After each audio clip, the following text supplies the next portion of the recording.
Welcome back to All About Winning Daily Fantasy Sports. My name is Ty Patton. Week 9 is in the books, and in this video, I will recap the results of the winning Millie Maker lineup, which I use as a measuring stick each week. I will also recap the player pool I created and recap the top 5 at each position. A real quick note, I did have a 50% return on investment for the contest that I did enter on the main slate. I want to first recap the top 5 scoring for each position along with their ownership in week 9. Quarterbacks. Number 1 was Russell Wilson. Scored 42.22 fantasy points, had an ownership of 13.2%. Number 2, Matt Stafford. Scored 29.84 points, had an ownership of 15.9%, which was the highest for the quarterbacks on the main slate. Number 3 was Ryan Tannehill at a 28.04 fantasy points scored, 0.4% owned. Number 4, Jameis Winston scored 24.20 points, had a 9.6% ownership. And number 5, Ryan Fitzpatrick, 23.72 fantasy points scored, 5% ownership. Running backs. Leading the way was Christian McCaffrey, who scored 40.60 points. He had a 24.5% ownership. Next was Josh Jacobs, scored 27 points. He had 19.6% ownership. Third was Melvin Gordon, who scored 25.90 points. He had 6.5% ownership. Derrick Henry was number 4, who scored 24.90 points. He had a 10.1% ownership. And last was Damian Williams, who was number 5. He scored 23.80 points and had a 0.4% ownership. Wide receivers. Tyler Lockett led the way with 43.20 points. He had a 15.7% ownership.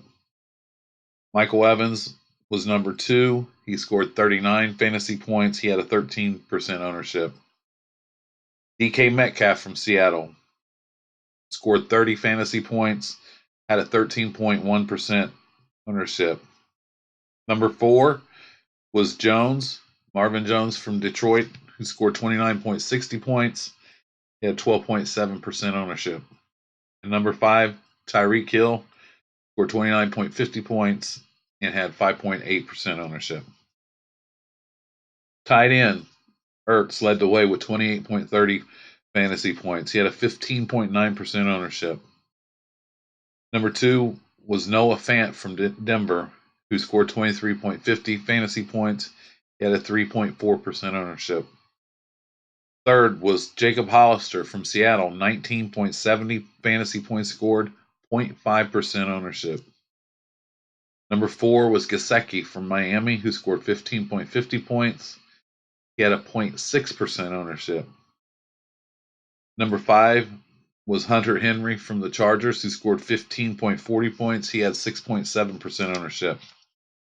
Defensive special teams was led by the Steelers, who scored 19 points. They had 11.8% ownership.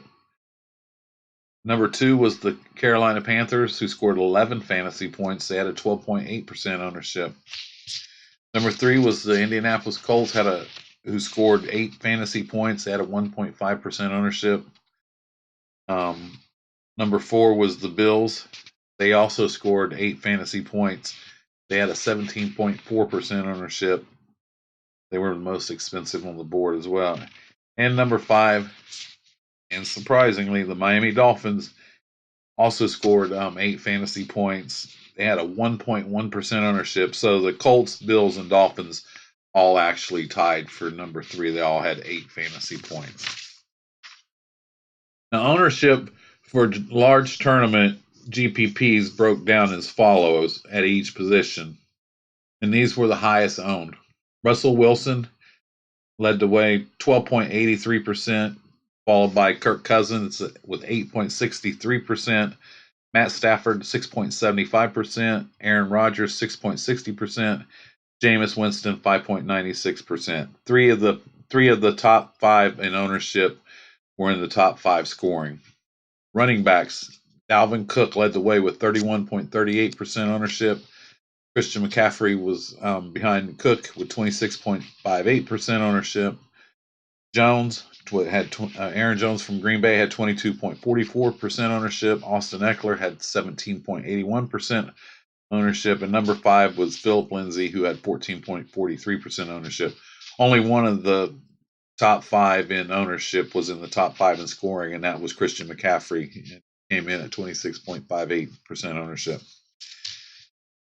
Wide receivers. Kenny Galladay led the way at 17.88% ownership, followed by Tyler Lockett, who had 16.76% ownership. Cortland Sutton from Denver had 15.56% ownership. Sammy Watkins, 15.08% ownership. Devontae Adams, 14.60% ownership. Only one of those top 5 in ownership was in the top 5 scoring, and that was Tyler Lockett, who led the way, and he was 16.76% ownership. Tight ends, Hunter Henry led the way with 16.88% ownership, followed by Darren Waller from Oakland with 13.24% ownership. Travis Kelce, 9.10% ownership. Greg Olsen, Carolina, with 7.28% ownership.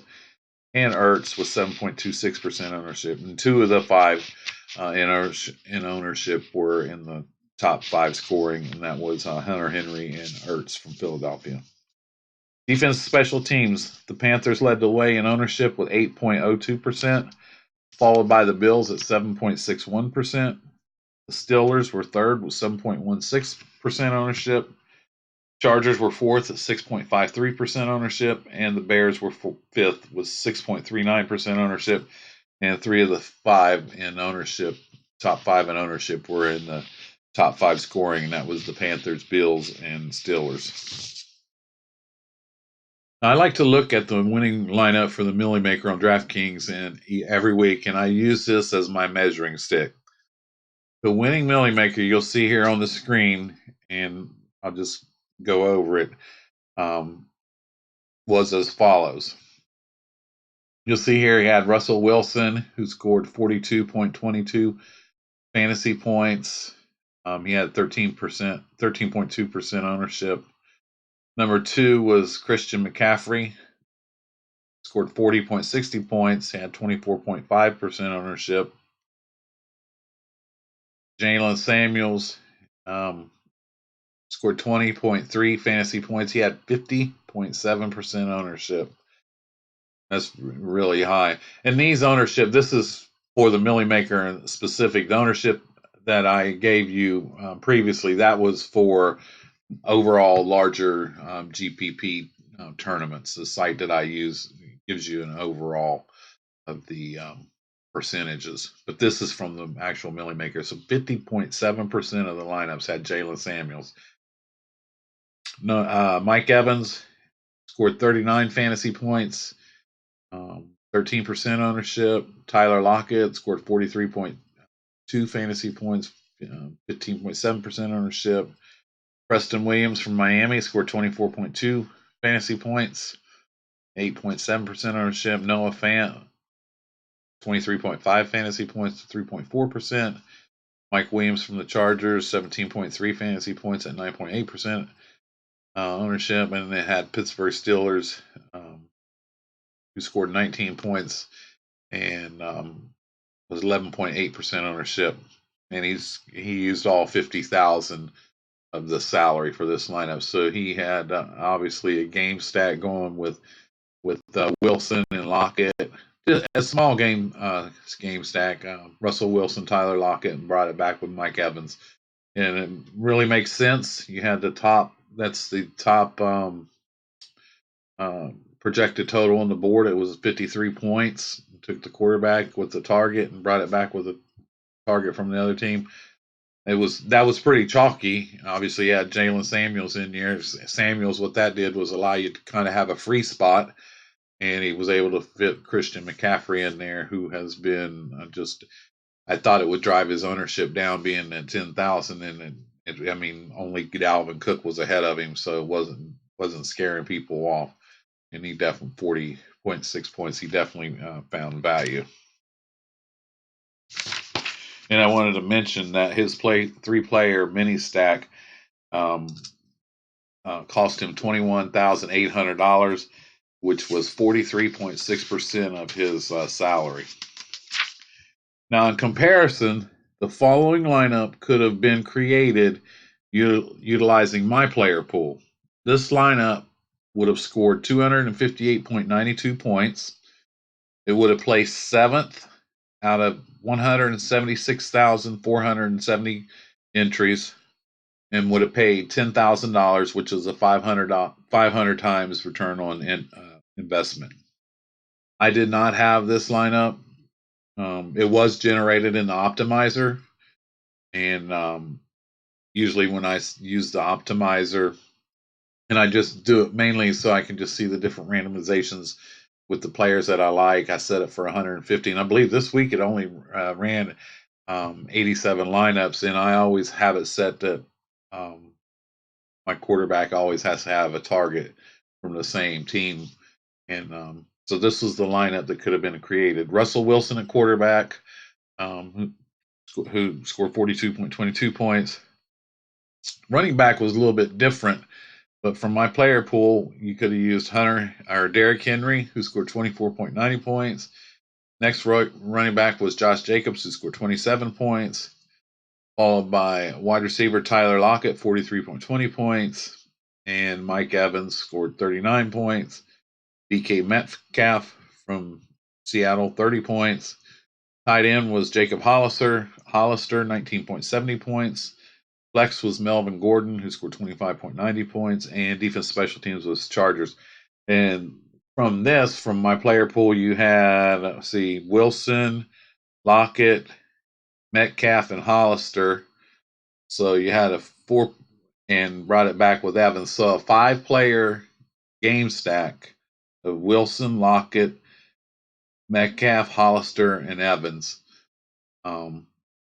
So that's, and it just makes sense. I mean, I always talk about when I do my videos, first thing that I do is I look at the lines and totals. I start looking at the games with higher projected totals, and obviously I look at all the games, but that's where I try to focus my biggest interest is get those players from those games, because if they're projected to be high scoring, they're going to have the players necessary to do the scoring. Not going to be that way all the time, but I do follow the Vegas lines and totals. Vegas isn't in the business of just giving away money, and so that was a really high scoring game, obviously, and a lot of fantasy points scored in that game. So there it is. All of it in a nutshell, and back to if Bullfrog had wings, it wouldn't bump his butt when it hopped. But I want to thank you guys for joining me. And now it's on to Thursday Night Football Showdown video, and then we'll start breaking down the Week 10. Tomorrow we'll be doing the quarterback and running back videos. Friday we'll be doing wide receiver, tight end, defense, special team videos. Saturday we'll do lineup building, game by game breakdown, look at some ownership, and put it all together and do some winning. I encourage you guys to please drop some comments and opinions below. Thank you for guys that have subscribed and have been following me. I really, really appreciate it. I'm trending upward. It's small right now, but it is trending upward. So I really appreciate you following me. I'll be utilizing the charts that I had last week. If there's something you'd like to see or change, drop me a note and I'll see what I can do about it. It really helps me out if you share this video, like this video, subscribe, hit the notification bell so you're notified when my next video posts. I'd really appreciate it. You can follow me on Twitter at winning about. Instead of about winning, it's winning about. And I've been trying to post my videos there as well. But I'll be back shortly to do the Thursday Night Football Showdown video. I'll see you real soon. My name is Ty Patton. This is all about winning daily fantasy sports. Take care and have a good evening.